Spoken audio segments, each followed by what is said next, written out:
Just Flexing TV. Let's get ready to rumble! What's going on, everybody? It's your boy Jay Flex, and we are here with Just Flexing TV. I brought you a very important guest. He has crazy stories. Ever since we met, we don't stop talking. So I was like, yo, I gotta sit you down. Guys, Mo Hookah. Mohammed. Mo Hookah is the nickname and company name, tattooed it on my fingers. Been making hookah, smoking hookah for a long time. And it was a backyard thing with all the friends. And it was mentioned one day, like, what the heck what are you doing, bro? Like, I worked at Mercedes. I think Mercedes at the time. And they was like, bro, you going to work? They all had businesses. They were all starting something. Whether it was a body shop, tattoo shop. Shout out to them. Hood Inc. is one of them, the tattoo shop. Shit. So it'd be always in my backyard right My here. cousin. Huh? Who? Frito. Really? Jeffrey Brito? Yeah, he's my cousin. You died. Yeah. What a small. There's no, bro. Yeah. I did my first tattoo when I was His 13. dad and my dad are cousins. That is crazy. Second cousin. That's crazy. Shout out to him, man. Yeah. So they're always. So I always see them opening business and doing things, and this was like 6-7 years ago, 2018. I can't believe it's 2025. And then I had the idea, and I was like, screw it, let's do it. So I started more or less delivering, because I didn't really know where to start with hookah, because, getting a hookah lounge is expensive. There's a lot of things going on. So I started, like, trying to rent it, because in my country, in Lebanon, where I was born, my friends over there, they rent hookah, and they deliver them on mopeds for, like, $4 or $5. Right, so I was like, that's a great idea for here, and you could charge more. Over there, obviously, the pay rate, labor rate is a lot different. It's not, it's in the villages and certain parts, but, anyhow, neither here or there. Back to Boston. So I was like, let me charge $25. 6 months, bro, not one hookah rental. Like, made an Instagram, everything, and like, shit. Nobody. What year was this? What year? 2018. Okay. I was like, nobody is, getting anything. So it would be funny. Julio was my first, my boy Julio. He was he owns a body shop, Shelby, and him with my other friend Alex. He literally calls me. He's like, yo, you got the tobacco on you, blah, blah, blah, blah. I need some. So I was like, oh, you want to rent it? So I was like, oh, shit, we got a call. 6 months later, I was just out of work. I pulled up on him. He bought a bunch of different things. And then from there, he kind of like popped the cherry on that. And it just started rolling from there. And now people were asking to buy stuff. Nobody was like the rental idea. And then COVID hit. Oh. So nobody really wanted to rent a hookah, and knowing that anybody else smoked it. So a lot of people didn't want to leave their house. So now I was delivering it to them. So it kind of had like a little delivery service for tobacco products, more or less smoke shop products, right? They were adding bowls, different things on it. So from there, that escalated pretty heavily, and I still kept my day job because when they shut down during COVID, our boss was like, "Listen, when they open the green light, email me that even though with the restrictions, you'd be comfortable with coming back to work." You know what I mean? And he's like, "I can't ask you." But I would appreciate if anybody, if you want to come back to work when they give us the green light, because we're going to need people. I emailed him as he was saying that, because I was like, I couldn't understand COVID at that time. And I was like, I need to work. I'm just used to working. I was like, I don't want to lose my job, Even though we were still getting money, but you kind of came stagnant. You weren't really doing nothing, sitting at home, so you didn't feel fulfilled to accomplish shit. I was like, what the hell? Anyway, emailed him as he said that. Continued to doing the hookah thing, which kind of really increased. Met some really cool people in the industry from the warehouses and the stuff they was like, yo, you need to do this, you could do this a little bit better. So now I started getting advice, because people saw Nadeem is one of them. BWO, another shout out, that's a wholesaler, him and Jigger got that spot. And they gave me a lot of advice, and kind of directed me, because they've been doing it for years. I was selling cars and doing finance at Mercedes, Honda. That's what I was in the car business since like 13 from cleaning them. So wait, so all right, let's trace back. So you grew up in Boston. Where in Boston? So I was born in Lebanon, 1996, 97. We came here to Lynn. I came to Lynn, Mass. My family had already been here in different parts of Massachusetts, but when it was my turn to come, I went to Lynn, Mass. And you went to Lynn High School. I went to Connery in the Commons. Okay. Breed Middle School. Callahan. Did I go to Callahan? I went to Callahan. Yep. So I went to Connery Middle School, Callahan Middle School, Breed Middle School, then Lynn Classical High School. But I did do a stint in New Hampshire. I went to high school at Winnicott in Hampton, New Hampshire. Bro, that's a whole nother story for a whole nother podcast. That could be 2 hours on its own, bro. That was a movie. It was great. New Hampshire. I learned a lot. I learned how to ride a dirt bike. Yeah, that's what you got up there. I got the woods. You know, I got the woods, and it made me a woodsman. Like now, I hike a lot of cool mountains. And moving to Florida, it was difficult. I'm not gonna lie to you, bro. I didn't research if there was gonna be mountains or not. I kind of figured there'd be a few. Yeah, but there's zero. I was the same when I first came down. I'm like, damn, everything is so flat. Bro, yeah, it's honestly when we look out the balcony, it's just lights. It's like flat everywhere. Like we're used to like high hills and everything. Yeah. I ride my 4-wheeler up and down those mountains. You know, I've had a lot of broken bones, surgery, stitches from that. What's the craziest one? So I have a crazy one before I had a brain. Like when I was a younger kid, I got hit by a dirt bike. Whoa! In Lebanon, I was like 4 years old. Buckled me. That one I don't really remember. Yeah. My mom said it was pretty intense. But then on my own, oh man! Like shout out to my friends in New Hampshire for teaching me how to ride a PW80 Yamaha, and then from there it went downhill. Good or bad ways. But my craziest one would be, honestly, so listen to this. I live with my boy in Hampton. My boy has a house in Northampton. We get hit with a crazy storm. We go up to his house to, shoot the shit. And we're playing with the snowmobiles, 4-wheelers, having fun. And then he goes, so we would work on a lot of the cars and stuff at my boy's house, Jacques. Mm-hmm. He was a master mechanic in his head since he was like 12. This kid just loves cars because of his dad. So we go up to Northampton. He has this one sled snowmobile from like the fucking 50s. It's just one sled, and it's you got to kickstart it, and the thing would not start, right? So we have a great idea. Let's tie a rope, let's rip on it, let's go to Jacques' house. We tie a rope on that thing, take it down the road, and I get it to start. So now I'm cruising down to his house. When we get to Jacques' house, he lives on a U, right? And he lives right here. So you know what a berm is when you're racing dirt bikes? You go up into the berm and then you launch out to kind of go faster around bends. They build like a dirt wall, and then you just kind of ride into the berm and you get out. So we kind of did that with the snowbank on the left side of the U. He's on the other side of the U. And I took the fucking thing and I was like, I'm going to rip it and I'm going to hit that snowbank as it jumped. We were having fun. Full speed, like enjoying it, loving it, hit it. There's a tree line like next to the house. I go, trying to go left to land into the jump that we made. I skid right. I don't know what I did wrong, honestly, to be honest with you. And I go, smash into the tree. Directly into the tree, face eats the big light on the old school motorcycles? Yeah. That's what I had. I ate that. Oof. I mean, that's not the worst injury I've had. I've had worse injuries, but that one just was in the cold. My whole mouth was gushing blood from like my teeth. I think I pretty much broke my nose too. Wow. Yeah, that one was pretty intense. Yeah, so that's damn. So lost a couple of teeth. That's crazy. No, I have a couple crazy stories when it comes to bicycles, but none of the snow stuff. I couldn't never do it. I can only go sledding or tubing. I've done both of those. I've done snowboarding. I've eaten shit on snowboarding. I can't. That one, bro, I couldn't sit down for like 3 weeks. My tailbone was painful. Yeah, that's what I'm saying. Like, dude, I'm 220 pounds. I hit the ground. The older I get, the more scared I am. No, 100%. And I always say this. I'm not gonna lie, dude, bro. I grew up, like a bunch of my teenage friends when I was a teenager, bro. All my friends, I can't believe it. Like, I can't believe I played football, tackle football, in the cold, in the snow, at 12 years old. Me too. Like, catching the ball and getting tackling. Boom! Dragging them. Dude, yeah! I got you on the ground, bitch. You know?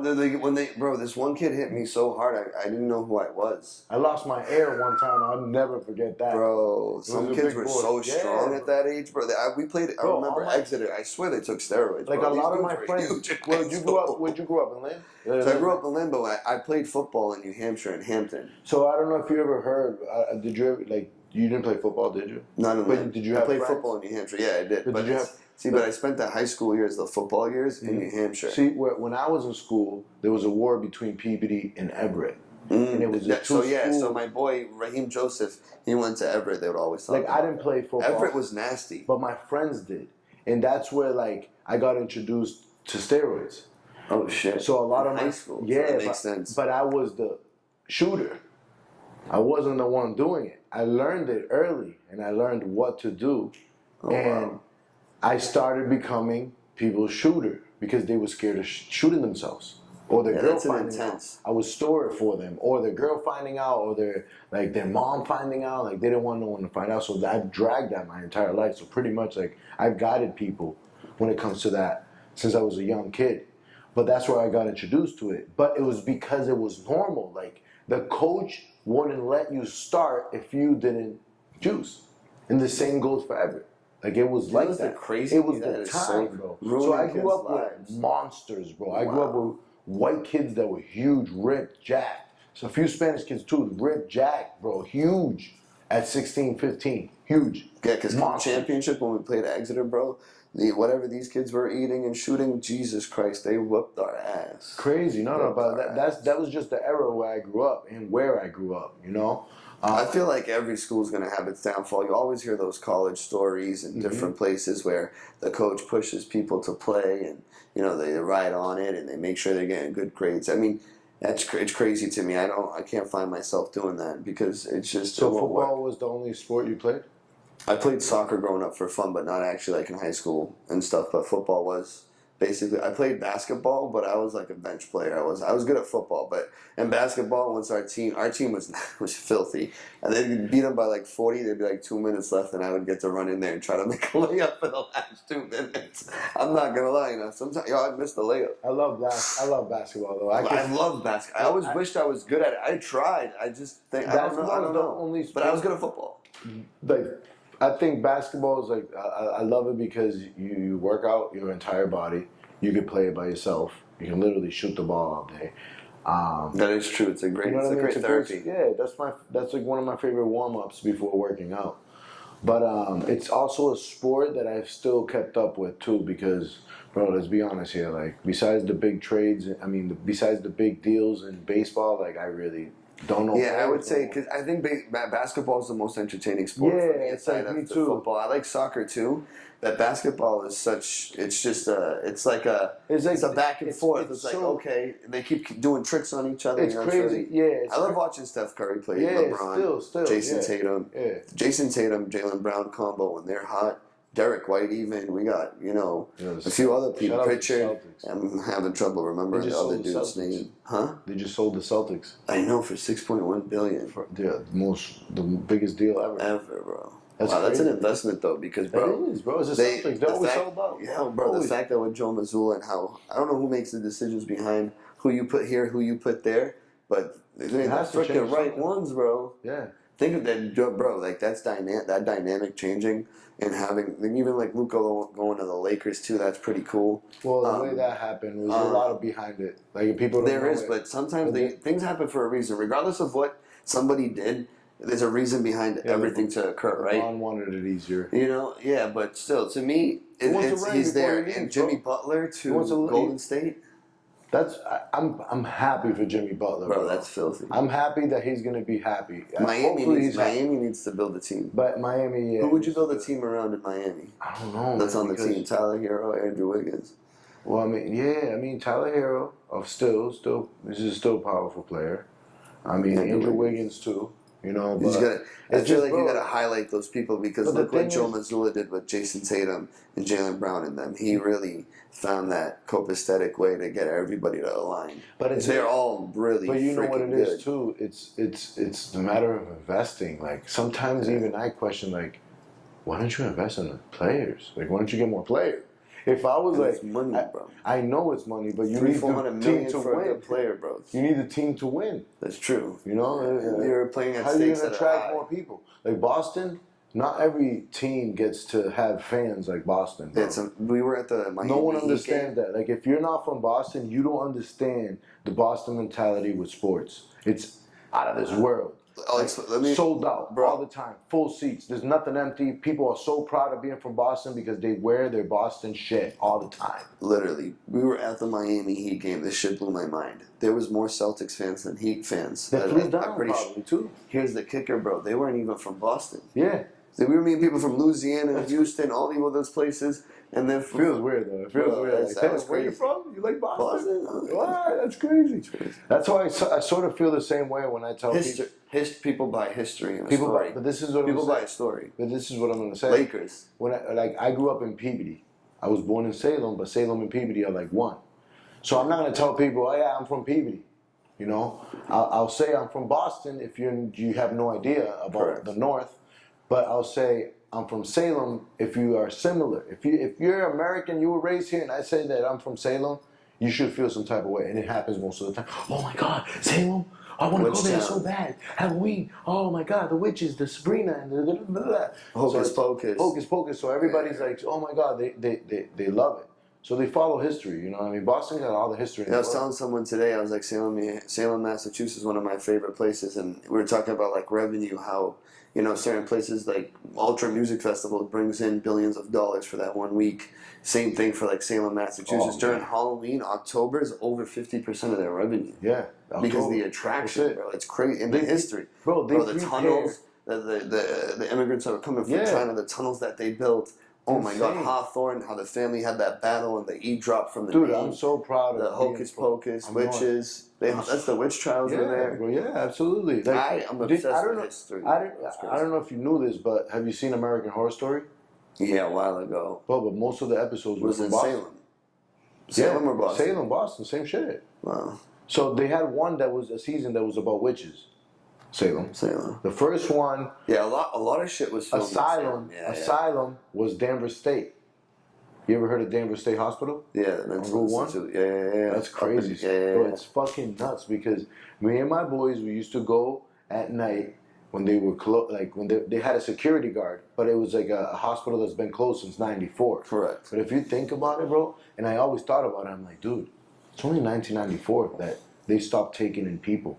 Bro, that place had so many horror, any mental like, bro, like it was like the American Horror Story was similar to the truth story. Like you back then, like my grandmother has always had a saying when I was young. Be careful because they're taking people for $40 in Danvers. And that saying was brought out through my grandfather was in Boston in 1961 in Peabody, 1961. My dad came in 1968. So Danvers State Hospital closed in '94. So my grandmother always heard that. You know what I mean? So because that's what they really did. If you had a crazy kid that unstoppable, you don't know what to do with him. He's psycho. I don't want to say retarded, but he's special. You know, back then they used to bring him there, get paid for him, and they just keep them there. And then what they would do there is torture them, hang them, fucking play with them, do crazy scientific shit. You know, you'd hear a lot of those stories about different institutes that, like, when people were coming out of the, you know, saying that they were gay or whatever, when that was becoming more of an open statement, they were electrocuting kids. There's so many stories that pop up on that blow my mind. That's why I feel as long as you're not hurting nobody, bro, leave me the fuck alone. Yeah, bro. that's why I feel like there's a lot of you know what I mean? crazy energy in Boston too. It's like a heavy, dark gray energy. Well, I mean, it's very old. It drags There's a lot of you corruption. in. It drags you. It drags you. You go back very old, and you stay for enough time. You're something might pull you and have you stay. That's how powerful it is. I think this is like the third time I've left Boston. I left to Vegas. I left to New Hampshire. I always came back too, and it's that, you know. And we were talking about that today, me and Alex, and we were fucking. I was like, bro, when you like leave, you realize that home and happiness is a feeling. It's really not a place to be, a place to go. That's just non-existent. And you have to leave, regardless of Boston. There's a lot of places that are going to drown you wherever you're from, right? Third world countries. And when you move out of there, you just got to remove your geography. Again, it goes back to culture. Like, to me, I feel like if you're going to teach my kid, I want to take him every summer to a different country. You know, give him an education, obviously. But like, I feel like he really needs to see different. Like, I've been to India. I was taken to India by my boy, Jigger. He brought us out there for his, he had both of his kids that were getting married. He arranged the weddings to be within each other's time, so 8 days, because their weddings were 4 to 5 days each. So he combined the first wedding 4 days and a break, 1 day break, and the next wedding. And that was I've been to Mexico, I've been to a lot of places, but India was very impactful because I got to see it through the eyes of the people. And, you know, you put aside, everybody has their own thoughts on all the different cultures, blah, blah, blah, blah. Whatever, but you really induce yourself, and I felt the joy that I felt from how they received us from the moment I arrived to the moment I left. I felt like, I explained it to someone, like my mother was hugging me the whole time. Wow. Like, holding your hand, bro. The whole, like, my mom was to have that type of energy and power when you receive someone as a guest. because you know they over there a lot of people were mentioning a guest is a god. You know what I mean? Like, bro, I would sit down, wake up in the morning. They would ask me if I wanted to eat, coffee ready. They would bring the barber to where they brought us into the desert. We tented out there. You know, they hosted multiple events nightly, food at all the hours of the day that were important to eat. Wow. Barber on command.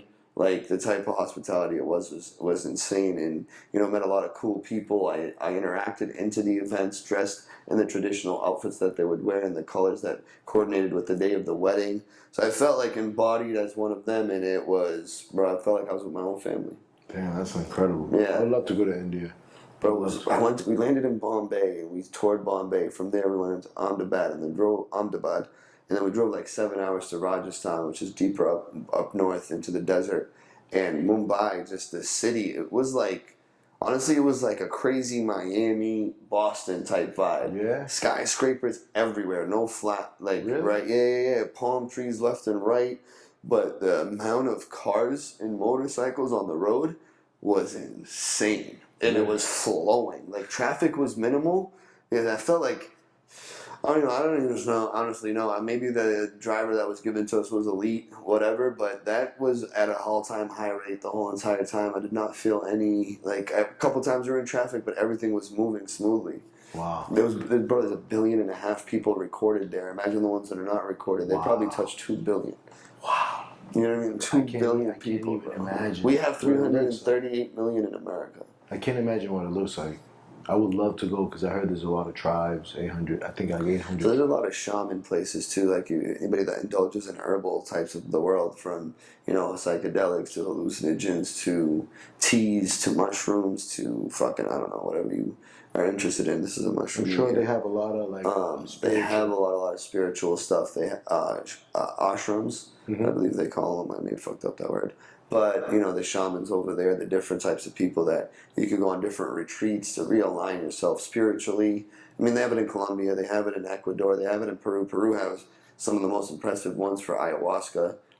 So super cool. You done ayahuasca? No. Okay. I would be interested one day. Too, Yeah. Me too. I would love that. But the yoga, so it's interesting. Yoga has 7 or 8 pillars of alignment that you can learn, I believe. And there's America, I believe, teaches 1 or 2 or has the knowledge of a few, but like India has all the knowledges of, like, Indonesia too. Indonesia, you could pay for a retreat, go there for a whole month, and they teach you different ways of, you know, connecting through yoga with your. But you know what? It's just Indians has been around since forever. Like they got it. They got it down pat. Like they have it. You know, I always wondered who really is the first human. What is really recorded? Because there's so much information everywhere that we haven't received. I was just talking about this the other day. I mean, first human, I don't know, but I know that Christopher Columbus didn't discover America. There was 100%. people here already. Correct. There was Indians. There's people everywhere. You know, Christopher. Plus animals, freaking dinosaurs. Like, they just came and invaded a place that already had people. That's all they did. Because if you look, there's a dude called Graham Hancock. He's an author and archaeologist, and he just has a documentary on Netflix, and it's really cool. Really cool. And he states that, bro, we don't spend enough money on researching the Earth's history because the answers are all around us. And you know what's crazy? Let's talk about this because this is crazy. So, in Brickell, I don't know if you know, but Brickell has a section, the 333 Brickell Avenue, where they keep finding ancient pieces from before the pyramids, bro. Because you have to think about it. This coast right here was probably an entryway for a lot of people's boats that those architects fell. And hidden, or somebody stole them, hidden them, or somebody hid their own stuff. I don't know if you know, but the Bermuda Triangle point starts in Brickell. And it heads out. I'm not saying that where all the stuff happens. But imagine. But it starts in Brickell. So, like, not that it's my theory, but what I believe is that so the Indians are fighting for construction workers not to construct in that area because they keep finding fossils. You know, but the state is like... Oh, they're finding fossils or architects? They're finding fossils in there that are still well kept from before the pyramids, bro. Of humans? Of just like animals? They find different pieces and different stuff. Not humans. They find pieces that are still good from before the pyramids. That were built in Egypt. But the thing is this is what I believe. I believe that there's an entire thing down here.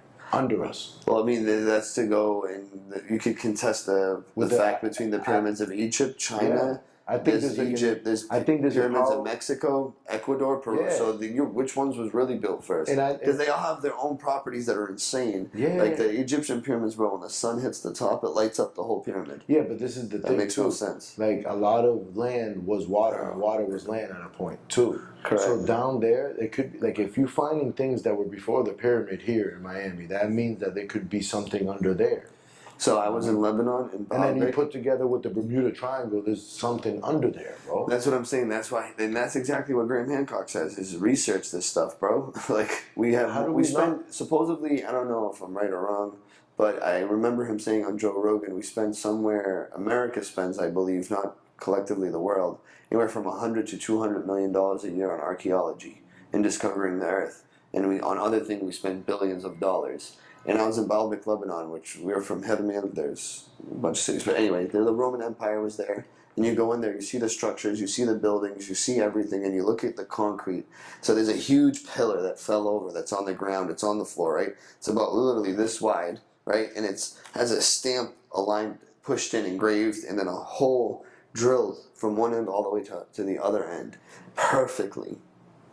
So let's say there was no drills. Let's say, I don't know, I think this guy was like, if you continue to put water and hitting concrete, it will break over time, right? So maybe they did that. And the same thing to stamp it, but the perfection of the stamp and the drill, like I'm like, and it could be because think about it. For example, your cell phone, right, lowers the percentage you use your ability of your brain, right? So back then they didn't have cell phones, they didn't have, so they were forced to use their brain. The pulley system was created then, the hammer, all these different things were created by the mind, right? Like they created buildings, like they created phones. But you know what I mean? So like, when they said they built the pyramids, and not to cut you off, the other guy debunked it by said they would build sand mounds, right? They would build sand mounds. They would tie a rope to the stone on the other side, and then with water, they would put water in that area, and then they would have everyone pull it. And then it's one stone. But bro, that stone supposedly weighs like 2 tons. And then they said that a bunch of people pulled it and they moved it. Like, I honestly believe, you know what I think? I think that at one point, the pulley system makes sense. I believe that we had more power back then with a lot more outer space help. One, through the pyramid. So you say the aliens are real? And then I think that we had big people. I think we had like giants. I mean, look at I'm talking about giants. But look at I'm talking about like double the size of an athlete. Not even double, like giants, like big giants. We were more powerful back then, too. Where's their fossils? We were also more powerful with our minds because we didn't have distractions, so we had time to sit down and think and use our brain. 100%. You know, people are way too distracted. But where's the fossils of the giants? Where are the Mayans? That's the same question I could ask. Like where are the Mayans then? Well, I feel like we need more information. I feel like a lot of things were just taken out completely, bro. Like dinosaurs. Where are the dinosaurs? Yeah, you find a few bones and shit, but where are the dinosaurs? There should be more. You know? They could have been taken out too. Correct. Or the world could have been swept. Water, land, water. Replaced us. I think the ocean has a lot more to tell. We only know 70% of our water. 3%. You know what I mean? 3 to 5%. 3 to 5%. 70% of you high. I think we didn't know know. how big the ocean we is? didn't know 75% of our water. We only know 3 to 5%. We only know 3 to 5. And Google could be lying. You heard that, Alpha? 3 to 5. Before we lie. We were talking about it the other day. 3 to 5, bro. 3 to 5%. That's crazy. That's why I don't be in that water. Bro, I honestly, my waist, I don't really fear a lot of things, but I'm petrified of water. I'm petrified of water. Listen, I can swim in the pool all day and just chill. I don't like pools because of the chlorine and the pee. But I'll tell you right now, when it comes to a beach, I ain't about it like that. I love the beach. It's the greatest thing on the world. Yeah, I love the beach, but I'm up to my waist. I'm sorry, you know, it sounds crazy, but I respect the water. It's not my territory. There's a lot of shit in there, and I don't want to beef with it. I don't want no problem with none of that stuff in the water. Nothing. Thank you. I love the sun in the water, though, but I'm not going to go in. Anyways, Mo, so tell me, you also catered for major celebrities. Yeah, so talk about work and stuff like that. Yeah, I've worked with some people that are pretty cool that I never thought I would work with. That's awesome. That happened during COVID, my first one. I was playing Assassin's Creed at my house. It was fucking no business for like 2 weeks, nothing going on. This is after everything I had a lounge. I opened a lounge in Cambridge. You know, everything became copacetic. I had a great time. I was doing work in Vegas, moved over there, and I was literally during COVID 2020, and playing Assassin's Creed. Nothing was happening. I get a phone call, and they mention a celebrity's name. I'm like, ain't no way. I was like, there's just no way. So I go over there, bro. There was like 12 celebrities. Wow. And I'm in a room with some people that I actually was like, you know what I mean? I pay attention to. They're pretty cool. And it was just the next thing you know, I'm with them for the next 6 hours, making hookah for them, talking with them. They passing me a drink. They got me a plate of food from the restaurant they were at, and then from there, that one person that booked me for that, like the way I worked, recommended me to everyone. Damn, that's so So cool. from there till this day, I still get work from them. Wow. It's been 5 years. Not just them, like whoever they recommend me to, those people remembered. That's bro, it was pretty cool. It was really cool. That's sick. Yeah. So you said you started the hookahs when you were young? So no, I've been always around hookah, making it, smoking you're from it. Lebanon. That was where we were growing up. It was a household thing. Never was I like, oh, this is something I want to do, like for work. Sound like Mo. Yeah. Just, I didn't know it was something I was gonna do. I didn't fucking. It's like growing up in a coffee farm. You know, you're having a bunch of coffee all day. You're like, damn, I'm selling coffee too. But it took me till I was 7, 8 years ago to make that decision. I've been around hookah since I was like born. Wow. You get what I mean? Like everybody smokes hookah. Like you go back to my country in Lebanon, everybody got their own hookah. You know what I mean? And you can get hookah anywhere. It's like kind of like Miami, but it's expensive here. Over there, the most expensive is 60. Well, obviously you guys probably don't believe in Christmas, but we do. We celebrate Christmas. Bro, what do you give gifts? Hold on, Lebanon is majority Christians, and then I'm Muslim. But when do you give Christmas? You give gifts? So the kids, you can't not celebrate Christmas when the kids are going to school and the Christmas being celebrated. Yeah. So we kind of give gifts for all the holidays. Okay. So I think both families, the Christians and the Muslims, like so damn, what age, these dudes are celebrating this. So what age back home, not in the United States, do they gift you a hookah out of like gift? Is it so your friends might give it to you, but like you kind of like you got the uncle that hands you a Corona. You got the uncle that hands you the hookah. At what age do you think? I think I was like 10. Wow. Yeah. You smoking hookah since 10 months? 10 years old. You deserve to be called more hookah. Bro, my lungs, I honestly, I've never think I've gotten my scan. I don't even go to doctors, but I don't think I've ever got my lungs scanned. I don't even want to know. I don't even want to know either.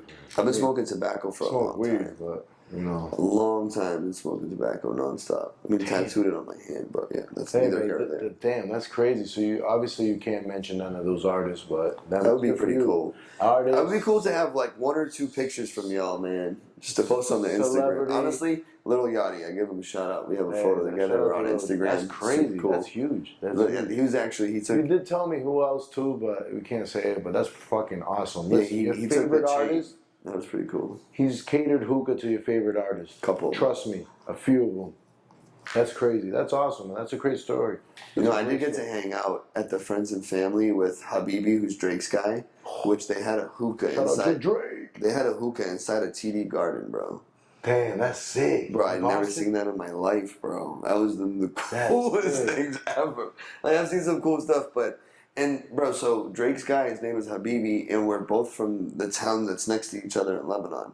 He's from Baalbek, the town I mentioned with the Roman Empire. I'm from Hirmin. Damn, that's They're kind of like right next to each other, and I went up to him because we got to. Chubbs had went to my boy's store, La Tienda, Gabby, bought a bunch of things. You know what I mean? They became friends, and he was like, "Oh, come to the show." They I just seen Gabby. Oh, really? Yeah, he was here. Yeah, he was. Yeah, at Art Basel. Mm-hmm. He brought his art, and he brought us to the show. We're in the VIP Friends and Family, and then Habibi was there, and Drake was there, performed right in front of us, bro. I love to meet Drake. He walked by me. He's one of my That's it. But that's pretty cool. I mean, the guy's been relevant for fucking 20 years. I just don't know how he'll feel about me, but I think, I've been a solid fan for a long time. Yeah. I think for me, Mike Tyson, Eminem, Lionel Messi. Mike Tyson. And I met Mike Tyson. I worked security for Mike Tyson. Wow. That was sick. You work in security for there's a picture on his... Sounds great. Think about it. It's wild. Like, you're security to one of the craziest fighters of all time. Right. Like, that's nuts. No, but my idol, listen, bro. He's one of my favorite people ever. He's a great human being. My opinion, he's the greatest fighter of all time. I agree. Fighter. We're talking about fighter, not I agree. defender. We're talking about fighter.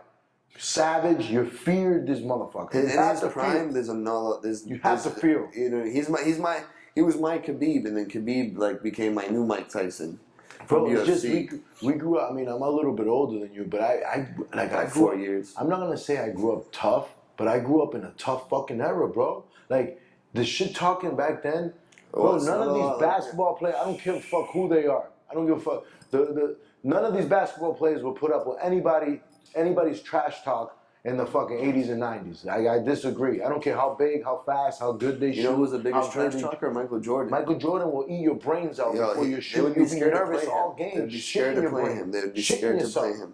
Bro, that's the thing. Like they played a lot of a mental game. Also, Scottie Pippen? bro, Charles Barkley, bro, Dennis Rodman, Dennis Rodman. LeBron wouldn't have, score with Dennis Rodman being in the Dennis box. Rodman would have like 0 points, 0 anything, and have like 50 blocks. I'm sorry, bro. The way That's a crazy the way people are now, we grew up in an era with things. They have participation trophies. Everybody, it's a huge difference, bro. Everybody was tough, like talking tough too. They'll back it up. We'll fight right now. We'll shake hands after, you know. But we're gonna get. I always tell my story. One of my greatest mentors, Albie Cheddar DVD, back in the day with Sauce and everybody, and we was sitting there at his studio talking about the podcast, and we're just going back and forth over and over and over again. He's like, "Bro, shut up and hit record, man. Jesus Christ!"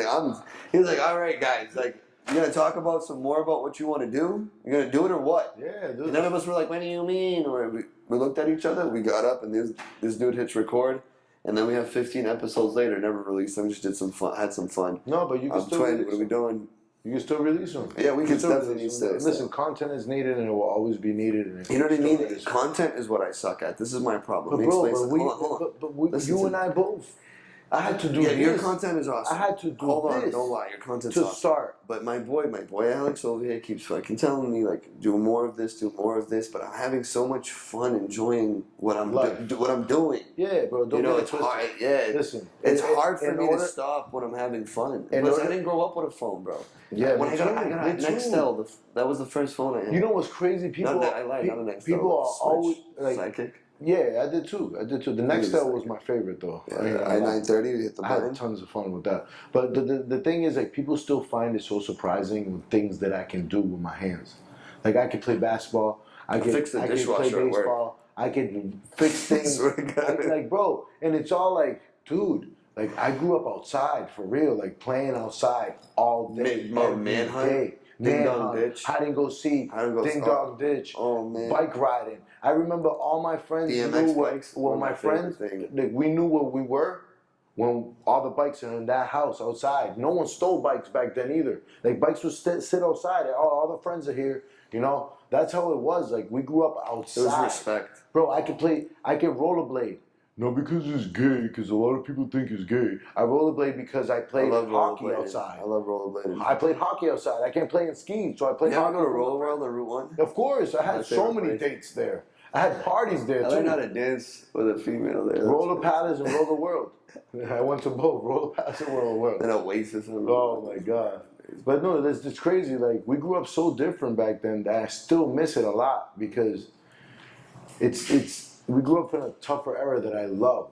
Like, we grew up, correct me if I'm wrong. Do you struggle with that now? Because I feel like I have to deal with every person in a certain manner to be able to accomplish the task at hand. Because you can't be, your aggressive level has to change, your demeanor, your wording. So like, Yeah, I try absolutely. to be kind with the most way possible. Yeah, I mean, Because like I was growing up like, bro, come on, let's go, fucking do it. Yeah. Now it's like I'm like, hey, excuse me, like if you may, let's keep it moving, yeah, please. you know, like, yeah, you do But have, it's like, cause to me, I grew up with keep up. yeah, I shouldn't tell you to keep up, yeah. right? And now you can't.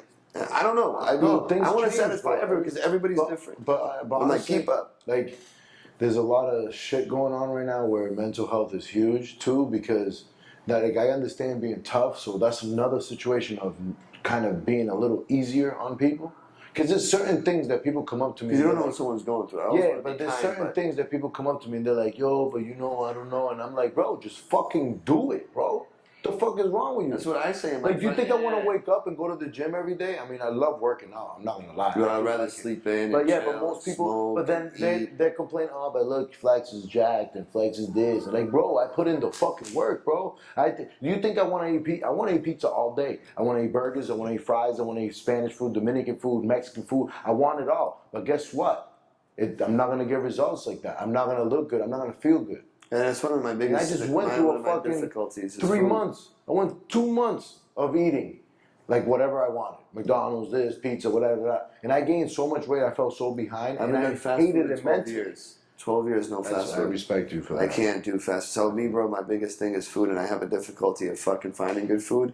And leading into talking about Bar Luca, moving to Miami, you know, finding food here was difficult. When'd you move here? August 1st of last year, right? Oh, wow. August to September, me and my boy Joshua, right? He had a real estate company, Stone Realty.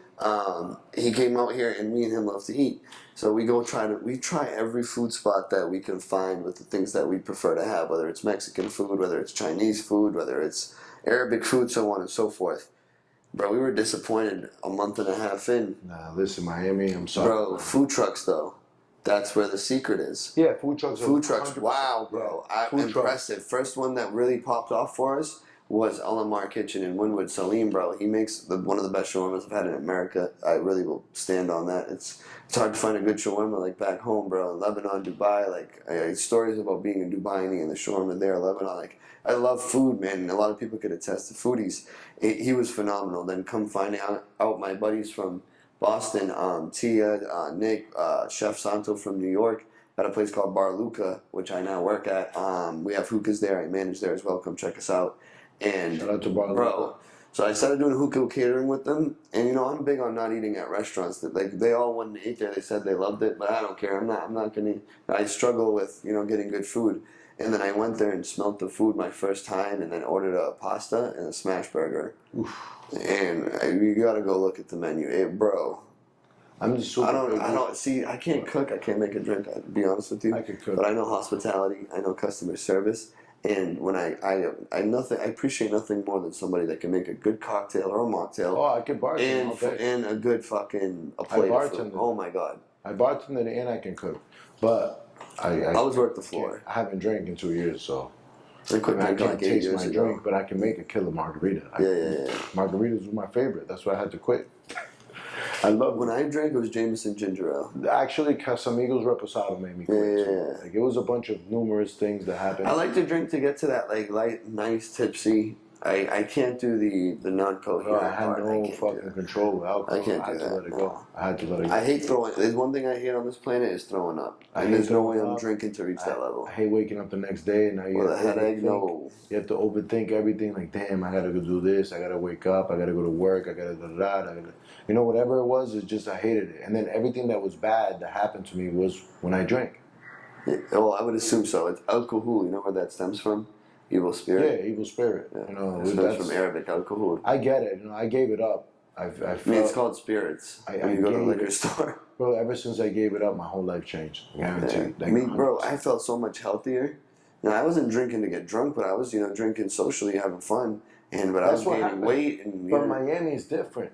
It becomes a roller coaster. It becomes like an everyday thing. But I came here already with that mindset that I haven't been doing. I came in. I already went through shit and a lot of different things. So I love the person that I am today and that came here because I'm in a super cool city, but you could easily get lost because it has some of the coolest attractions for entertainment worldwide. People come from all over the world. It's insane. So I haven't even touched the path of even meeting a lot of these people and going to a lot of these cool places, and I'm letting it organically come to me through the universe because I just prefer flow over force. Yeah, and me too, 100%. So far, bro, this place is so cool. It's so cool. You just gotta learn how to float while you're here, and then wait until something you find what you're here for. That's what I tell you. And it's really cool. You have to be patient, man. It's cool that we've all, been collectively getting together. Miway Films, James from Sprayground. Shout out for James. James for the chairs. For the chairs. So, shout out to James.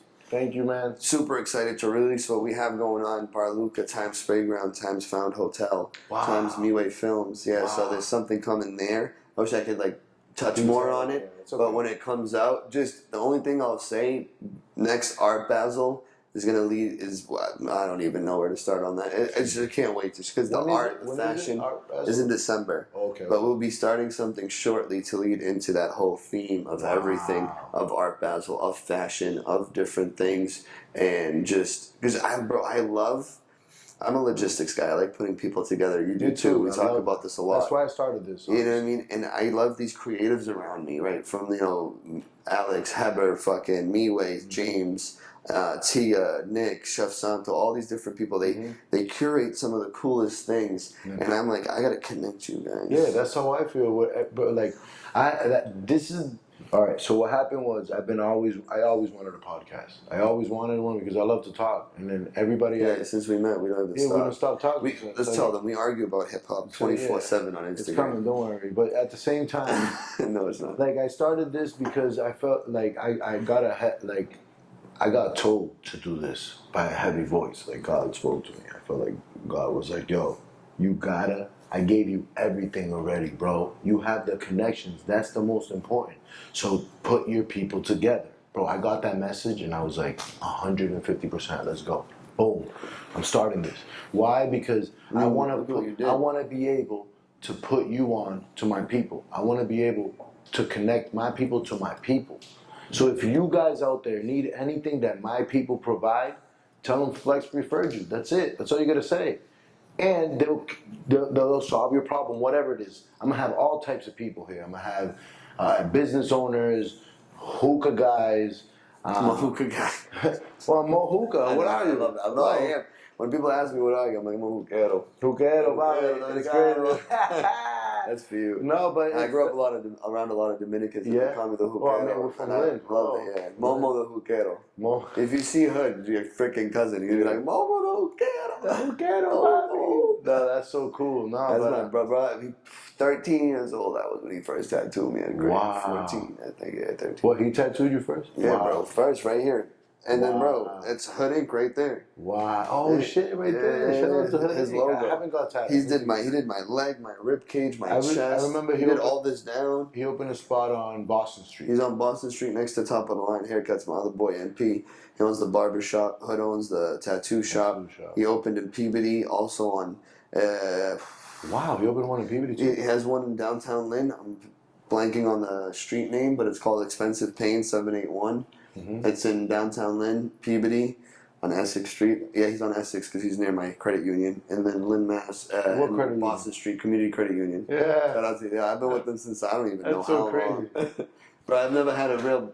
I don't want to say real bad, no disrespect to community credit union, but I've never had a Bank of America, Chase, or any of those. I've been with this credit union since I first had a bank account. Like Metro. I've been with Metro. Yeah, I don't know. I'm one of those old people that I used to hate that come in the dealership and I was like, I got my own credit union. I'd be like, that's mad freaking paperwork, bro. Just go through one of our banks. I used to be a finance manager at a dealership. Oh, yeah? So when you come in with a credit union, you have to file a lot of paperwork, fax it to them, get approval, get the funding through a cashier's check. They have to go pick it up. They have to bring it back. Well, you're also, you know what I mean? But what do you talk about that? So what are your plans now? And honestly, my own space of the space that's in my head. Where you could cater. No, I just want a old school style Lebanese restaurant somewhere in America. Okay. That would be my ultimate. I have a lot of Florida. Florida. So I have a lot of different goals, like little goals, little things here. But like my ultimate is to bring that perspective here, because like hookah has taken the standard to where it's a club thing that you have at the club to get your tobacco fix. But hookah stems from 4,000 years ago, from an herbal 4,000 years ago. Hookah's been in India. What was that? So the argument is Turkey, India, right? Turkey, India, Turkey. How did that hookah look? It was like a little small bowl. Right, it was a bowl. It was straight pipe, pretty much, right? How did they make a bowl? Little wood bowl, and on top there was a bowl. Just like if you're anything, you sprinkle tobacco in it, and it's a long stem, and you just smoke the tobacco really quick and puff out. Over time, things got modern, right? Barter system back then. I had the hammer. Big pipe. Yeah, big pipe, really, that you smoke tobacco out of. You have a table, you have a chair, we trade at the border or wherever countries we're in, and then I'm like, oh wow, look at this kind of table. So your country starts making it a little different, right? Yeah, that's so it's the same thing most of the information I find India that it started.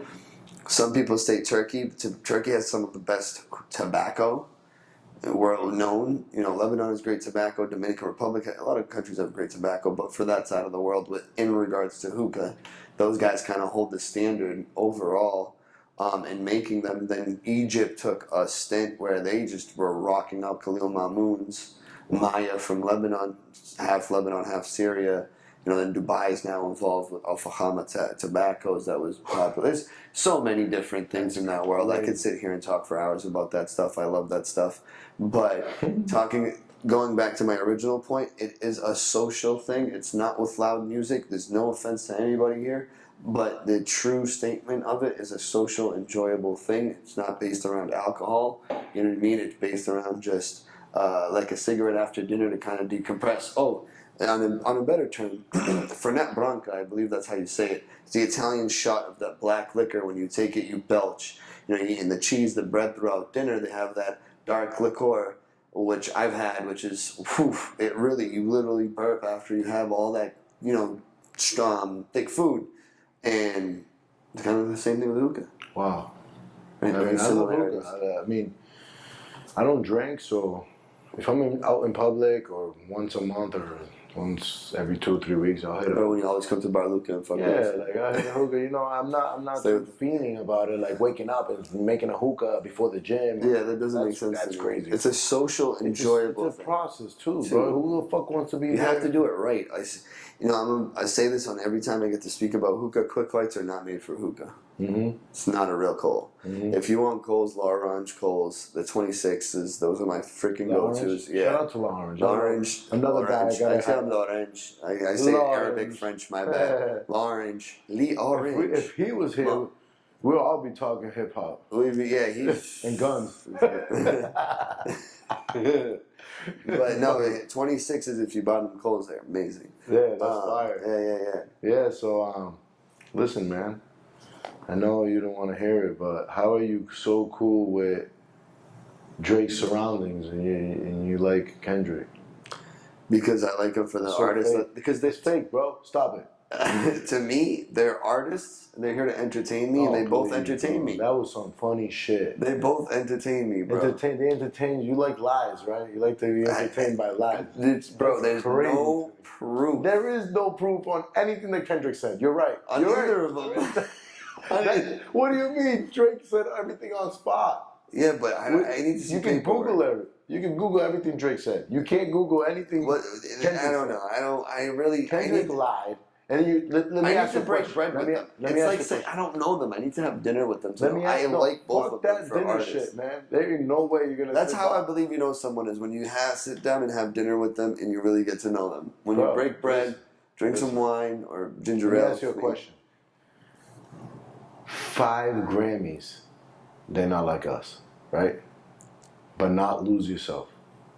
Not. Because Eminem in the club. Motherfuck the Grammys. 50 Cent, they don't care for that. Bro, it's not that they always care. Come on, bro. There's so many legendary songs. There's so many puppet controllers. That's what it is. We don't know what's real or not. No, the puppets are. But you can't take away the both phenomenal artists. Bro, he's a great rapper, but about one subject only that I don't relate to. So correct. To me, it's like but you could appreciate. I don't care about gangbanging, dog. I'm not respecting everyone. You could appreciate. Bro, you're crip walking on the Super Bowl. You get to fucking shine. You get to shine. Listen, you're gonna do the Super Bowl. And you're crip walking, bro. Stage. You have Serena Williams, a legend. Crip walking. They show America it's cool to be a gang member. Like that's crazy to me, bro. Yeah. Like the only time you have to shine, 15 minutes. You have how many people? 130 million viewers. Easy. Like most watched thing in America. Not in the world. Bro, America. You didn't promote love. You didn't promote Who would you rather see at the Super Bowl? Dude, it was in New Orleans. Lil Wayne, 100%. Aside from let's say Lil Wayne. Like Lil Wayne, bro. The fuck. Yeah. It's my favorite artist, bro. One of my favorite. thought Drake was. No, Drake yeah, I and Lil Wayne definitely are would- one to me, bro. I would have definitely rather seen Lil Wayne there. 100%. So what did you think of Eminem, Dr. Dre, 50 Cent, and Mary J. Blige? That's legendary. That was so and 50 Cent. That was There's so. a lot of people. My friend's security detail brought in 50 Cent to that LA show to the Super Bowl. Yeah. I love 50. Shout out to 50, man. Yeah. I love 50. Yeah. 50. I need to be on power. Shout out to 50. Nah, but 50's a genius. I'm just, bro. That's another thing. Like I grew up with hip hop. You know, and I'm very passionate about hip hop. People are like, yo, it's not that serious. I'm like, it is fucking serious. That's my fucking rapper, dog. The fuck? I take it serious. I really do. I don't. I be getting mad, man. I don't, but I like to debate it. Like Because to me it's just once you fuck with certain artists, I'm like, dude, I don't to look be at honest the with you, same. I'm loyal. the rap battles need to be smack DVD. They need to be face to face. I love rap battles. I grew up. That's a rap battle to me. watching This rap everybody battles. dropping a song, that's like texting, right? When you're texting someone, you got time to think about it. Bro. That's there's cheap. There's this movie called The Art of Rap. I don't know if I've Music ever is seen an art, right? 100%. Okay. So why are It's people one of the mad? most powerful vibrations, bro. It is. The frequency, It is. like, if you look at the level, like, I think it's 357 hertz, like, that frequency, like, is soothing. This frequency of classical music, like, if when you're raising a baby, when the baby's in the stomach of the mother, and the womb is, creating a life, they play classical music, certain tempos. Yeah, they're that help. growing weed plants too. They play fucking classical music. That's crazy to me. Yeah, because music is vibrations. It's very like it's one of the number one ways to brainwash too. And I think But I have. No, I let don't me have- tell you something. It's not there. So, rap is art, right? 1000%. So why are people mad that Drake's the greatest rapper? You think he's not the greatest rapper? The greatest rapper? No. Absolutely. He's not, because he's not fully embedded into the rap game. But He why? sings. He sings. He does He other still doesn't things. matter. He's still the a rapper. greatest. He's a great artist. It's like saying LeBron James can't shoot threes. But he can. Okay, he can rap. But so that, no, LeBron and Steph Curry are different. But what I'm saying, LeBron is an Drake all-around can player, rap. right? Drake is an all-around Artist. rapper. No, Artist. Absolutely. Not So rapper. He does. one of the Bro, he does Jamaican voice. He does Yes. Spanish. He did Arabic. fucking he did UK. UK. But this is the thing. So All people different can't. styles. So one, He didn't people- perfect rap. He people- perfected. He perfected rap. He 100%. perfected himself. How many number one rap songs does he have? You know more rap songs of Drake than you know any other artist, pretty much. No. Yeah. Eminem. I know way more Eminem. Okay, songs you than know a lot Drake. because you're a big Eminem fan. I'm a huge Eminem. So okay, let's talk about. Let's put Drake to the side. But there's no fake or real. Because you're This very is my biased. thing. Hold on, put Drake to the side. Who is your favorite artist? Put Drake to the side. Give me Drake to the the top side? 5. Rappers. Oh my Only God. rappers. Only This rap. is I'm tough. talking Big L, Opinion Tupac. Opinion based. Right? This Yeah, is like whatever you opinion want. based. It's what I like. What you Not like. that It I doesn't, consider, doesn't matter what the doesn't world. consider the best. You have to put Drake aside because you got a freaking OVO tattoo, my No, guy. because I'm a That's huge biased. Drake fan. I'm That's a like huge me- Drake fan. He but mastered the art of rap. He already Period. he mastered the art Period. of himself. You can't say he's Bro, not he a good tapped rapper. into. He is. He's a good. great He's, rapper. he's He's good the at all. greatest. He's a GOAT. He's a All right, GOAT. top 5. No Drake. He's a GOAT. Top He 5. is no great. He Drake. is a GOAT. He is one of the greatest of all time. One of. There's many. One of the Bro, greatest. JD Kiss all day out raps Drake.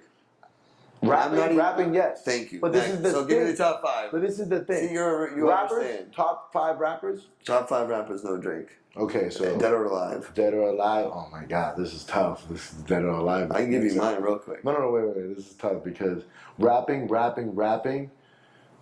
mic to mic, and it's just Big L didn't do enough because he had a short. But he was filthy. He was one of my favorites, Filthy. but I can't add him to a top 5 because he just didn't do enough. There's other artists that did a But it's lot. not fair. He got killed. Big Pun. Big Pun is is one of filthy. them. He Big didn't Pun do was enough too. Big Pun didn't do enough either. All right, so we'll scratch off Big Pun. So I'll have, I think, favorite rapper number 1, Lil Wayne. Right? 50 Cent. I like Fab. Like rappers. Fab. He sings too. I like- but it's okay. No, Fab raps. Fab has the best mixtapes. No He one can does. fuck with his Yeah, mixtapes. Friday Night Freestyles. Yeah, Those shits were And crazy. I think mixtapes. Friday Night Freestyles were crazy. Yeah. bro. Oh, J. Cole. The one where he goes, J. piece Cole. of Paul J. Cole Walker in took a- heaven. took J. a 5 Cole spot. is. J. Cole say Jadakiss. Like rapping. Those As much as I love Tupac, I leave him out of the conversation. DMX, man, fuck. DMX is filthy, but for me, it would have to be Biggie, Nas, Big L, I love Nas Eminem. too. I got Godson tatted on my head. Yeah, so I would go Nas, Biggie, Eminem, Big L. Eminem too. I learned a lot. And it's between Tupac and a couple other people, but I have put Tupac, bro. Bro, Nas. But all right, so Biggie's flow, bro. We agreed this on the end. So Tupac was an actor. So if Tupac was an actor and Drake is an actor, so is Drake the new Tupac? Because a lot of people but the thing, Tupac, Tupac, he's a little bit more because Tupac only rapped. Okay, exactly. Drake does multiple but other it's not things. his fault. But Tupac didn't have the same amount of time. Yeah. I mean, he did a lot though. He did a lot. For someone that died at 25, he had like 100 albums. But the thing is that Tupac also acted, correct? Yeah, he made movies with Janet Jackson and blew up. Okay, DMX acted too. What was it called? DMX, dude. But Drake came from acting. You know he punched Steven Seagal in the face during one of those films? I would have too. I couldn't. Steven Seagal was treating him like he was a I couldn't stand him, bro. I'm sorry, but his fake running was awful. DMX? Steven Seagal. Oh, yeah, he was a horrible actor. DMX did better. Romeo Must Die. What was the other? Oh, man. That was fire. Jet Li guy. But that was crazy. What I'm trying to say is that Cradle to the Grave. Cradle to the Grave. Cradle to the Grave was one of my. I skipped school in high school to go to the movies. Yeah. I did that for Fast and the Furious. That was crazy. Nah, but my thing with Drake is that 2001. Drake has done things that no one could ever do, and he's been the hottest. And that's what I'm saying. He's doing things that is really hard to compare to other people because it puts him in a different spotlight. It's like he's very pliable, but he's like Eminem at the time. You couldn't put him in a category. You can't put the Frosted Flakes on all the cereals. Like, you gotta put Tony over there. Eminem was put Tony the Tiger over there. Yeah, bro. Eminem was. I love that. Still till this day, nobody sold more hand copies than Eminem. Bro, Eminem taught me how to rap a lot. Like he taught a lot of people. Wayne and M. He made you think. Like physical taught me how to like put words together. Like he explained it so well. Like the way the way he looked at the formula of writing was insane. He would add rhyming words everywhere. Like he was just he learned the fucking master rap. Really? You know how? And then I give him so much credit like 1,000 times. Yeah, I give him so much credit too because he's a white guy in a black sport. And he beat everybody. And he beat everybody. He beat so many people.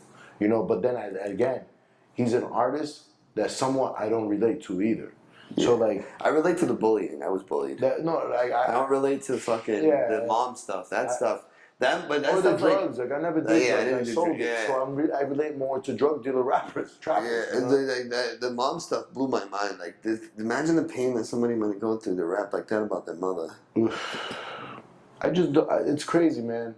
It's crazy, but I love how he took all of it. I definitely related to the bullying. But I love how he took all of it. Brain damage. I love how he took all of it and he made it into a positive. He became Eminem, you know what I mean? And then Eminem and Dre did so much, and then they found 50. 50's one of my favorite. 50's incredible, bro. 50's still relevant, my dog. That is crazy to me. Like, and he's still making hits. And he's still, I mean, I haven't heard songs. I've heard. Like, I haven't heard to me, they're hits. I pay attention. Opinion based. I pay attention more to his like TV social stuff. media and TV stuff than anything else. But 50 will always be 50 to me, and he's been a module like in my life, someone that I looked up to. Even working out, like 50 came out jacked, bro, back in the day. That motivated me. Look, I'm wearing a do-rag. That had a lot to do with 52. Get Rich, Die Trying is one of the best movies. One of the best movies, and then Eminem too. 8 Mile. They don't even got to bring that up. But hip hop is like one of my favorite things that I like. I love people that can tell a good story. But yeah, me too. And that's like opening a business. And anything that you do, when you can tell a real good story. Look at the Eminems, the 50 Cents, the Mike Tysons, the Lionel Messi. You look at Lionel Messi's history. J. Cole too.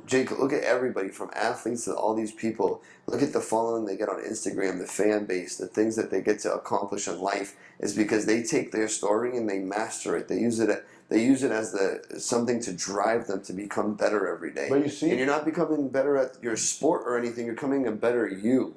Which makes you better at your sport, better at your business. And that's what our God wants. Our God wants us to share our story so other people can be inspired in that way, so they can find their passion and Like their you said, purpose. 50 Cent inspired you. A lot of people inspired me. Absolutely. I have a lot of motherfuckers that inspired me because I only had music growing up for me. Like, I didn't have my family like that, you know, but I did have music. Music was something that would make me, like, I go to the booth and I make nothing, it makes me as happy as recording in the studio and then hearing it after.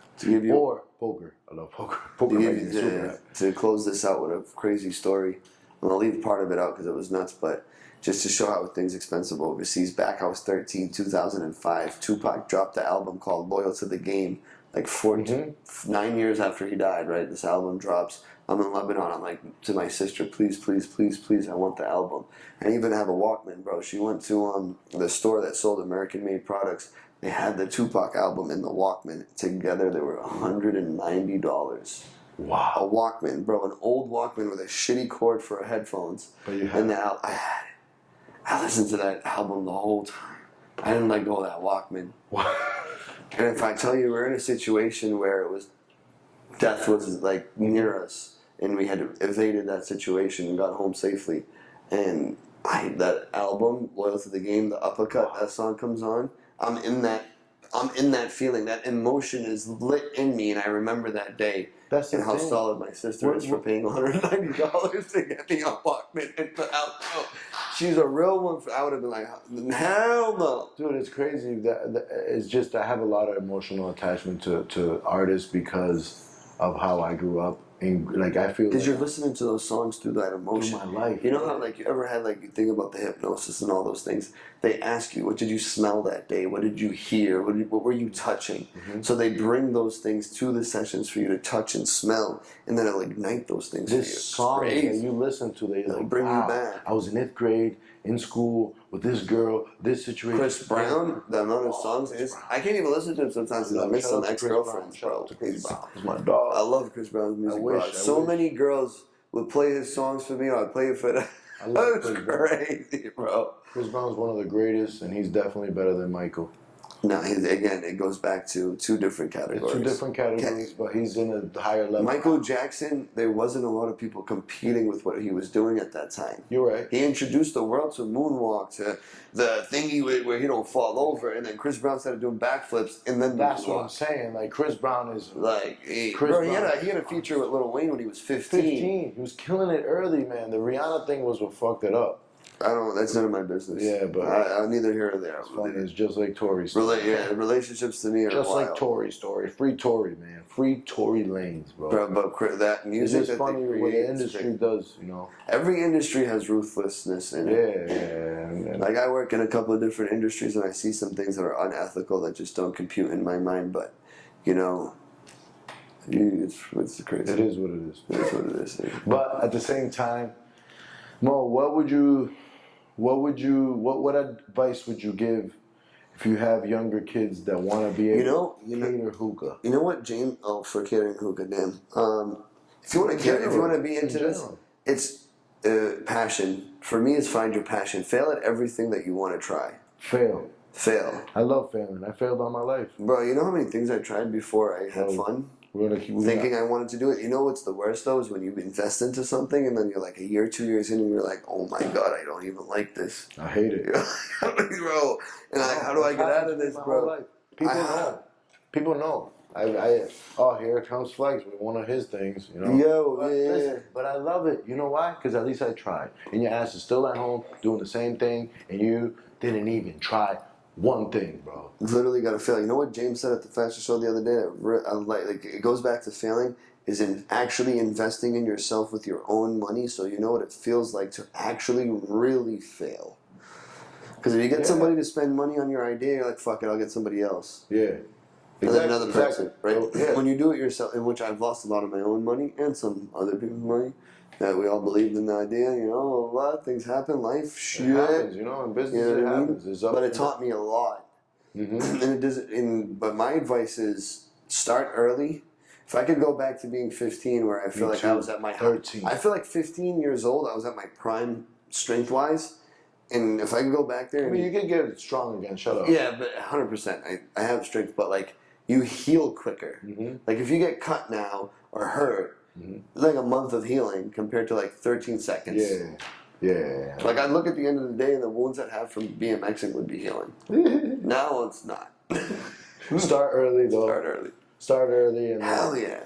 How's Miami been treating you? Good? You like Bro, it here the now? weather is wild. Right. I've been blessed to have the friends that I've always had prior, and I don't need a lot of new friends. I like to keep it tight with friends that you could trust, because the older you get, you don't have enough energy to take painful hits from friends. Yeah, no, I get it, man. Because like one of my favorite quotes, it could go with your work, your getting a girlfriend, getting a friend. When you hire someone, when you bring someone onto your life, you're guessing, and when you let go of them or fire them or move on, you know. Yeah. Initially, you're guessing. In the end, you know. Exactly. That's exactly. So that's important. So don't be mad at anybody that makes decisions to better themselves, and don't take anything personal. Just worry about yourself. No, I agree. Everybody's going through something. Absolutely. Everybody has a problem. Shout out to everybody out there that's going through something. Guess what? You're not alone, because we all have problems, and mental health is real. Seek help. Don't do anything stupid. But Mo, one more thing. Who's your favorite rapper then? Eminem. Eminem? No doubt about it. Okay. It's just the word, to me, it's... Your favorite NBA player? Steph Curry. Of all time? Of all time. You know why? Because... Maybe Jordan, bro? Better than Jordan? Bro? No. And who's better? And opinion-based. I like people that make impacts in the hardest times. I like it. People you know what you said NBA player? Yeah. Okay, because if you're asking athlete, I'd have to say Tom Brady. Tom Brady. And Lionel Messi, too. Like, it's hard to pick one another. Because why? I think they're my favorite athletes, Tom Brady and Messi. The physicality worked against them, and they overcame it. Wow. Because Tom Brady wasn't the fastest quarterback. No. Lionel Messi walks the fucking field. No. Do you know what that means, though? This kid doesn't run. What you're good at and mastering that. And he did, bro. Not focused on the weaknesses. You're focused on Messi walks the soccer field and then all of a sudden makes something happen. Tom Brady just scans the field and makes something happen. Love that. The decision making is, bro. Kobe, that's under. Yeah, I can't even forget about Kobe. Honestly, there's been so many great athletes. It's hard to pick. Athletes, but rappers, Eminem, because he'd make me think. He'd make you think a million times. Because what the fuck did he just mean about this? Yeah. Not to bring up any old beefs, but he said a nail in the coffin 18 years ago. I would never try to make. I would never take my daughter being from and Boston, try to make her a star and try to eat off her. If you know, you know. If you know, you know. Yeah, but you know what's crazy? I feel he predicted somebody's life 18 years later. Yeah, 18 years later. No, shout out to Eminem. Shout out to Benzino's crazy for that, man. You had a Boston in your hand. Bro, Source magazine. He created Source magazine. He created Source, the #1 hip hop magazine in the freaking world. And then you're so close to putting Boston on a crazy level, and boom, you beef with Eminem. But so guys, where did they find you? Bar Luca. Meet me at Bar Luca Eatery. Bar Luca. That's us on Instagram. What's the address? 2925 Indian Creek Drive. 2925 Indian Creek Drive, Miami Beach, Florida. Amazing food, great vibes. I've been there a few Sundays already, and it's been fire. I loved it. I love the hookah and when was it, Monday?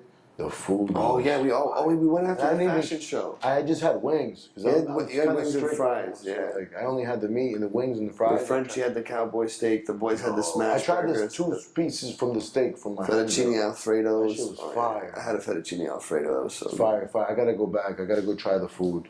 Well, thank you for having me, man. You can find me personally at Mo Hookah. Mo.hookah on Instagram. Mo Hookah, guys. Mo.hookah. And get ready for a lot of his videos coming out. Maybe. He's going to do a lot of funny shit coming out soon.